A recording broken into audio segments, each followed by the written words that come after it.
It is currently 11:13 p.m. Sunday night, which means in just under 12 hours, the Kentucky Derby post positions will be drawn, which gives me a hard deadline to finish the last two episodes of Derby Profile. So without further ado, another day, another Derby Profile. Today's episode is going to be on Disarm. Let's go. First things first, Disarm looks a lot like his father, and I mean a lot. It's like looking in a mirror, but their stats don't exactly compare just yet.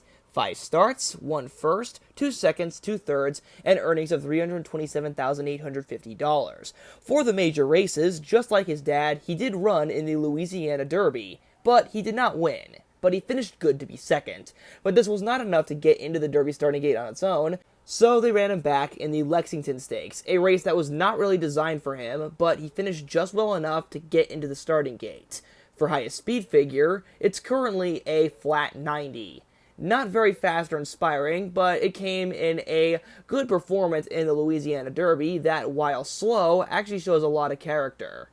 For running style, it's pretty easy to just say that he's a plain old stalker, but there is some nuance to his abilities, mainly because of his slow starts out of the gate, which can hinder him a bit and disguise him as a closer. Especially in some of his earlier races, he's as far back as nearly dead last, and then has to make up tons of ground over the course of the short distance.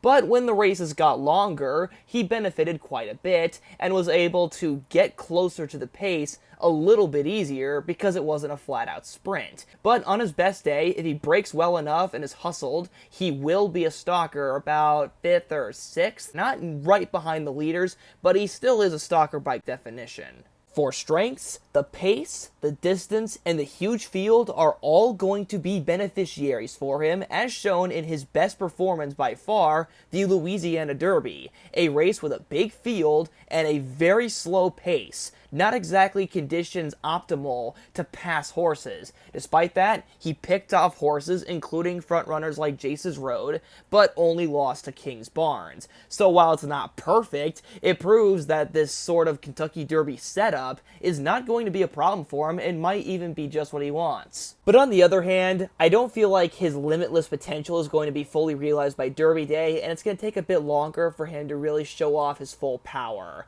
He isn't exactly ornery, not really doing anything crazy. He can keep running in a straight line and whatnot, but it's also very clear that he's yet to really figure out just how to win races, and that's his biggest thing that he's got to learn and develop how to do. He can run a good second or third when the time comes, but he's yet to figure out a winning way. It also hasn't helped that he's one of the less well-rested horses in this Kentucky Derby. With the Louisiana Derby not having enough points for him to get in, he had no choice but to bounce back 3 weeks later in a race that he was not designed for, just to get enough points to make it into the Derby.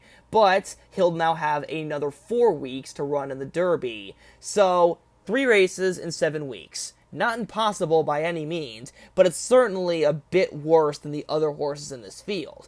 But as shown with Tawnyport, it is possible to run well in the Kentucky Derby off of a slightly shorter layoff, and the Lexington Stakes can just be crossed out because it just wasn't meant for him. So we can't really hold the race itself against him, but I can hold the time frame against him.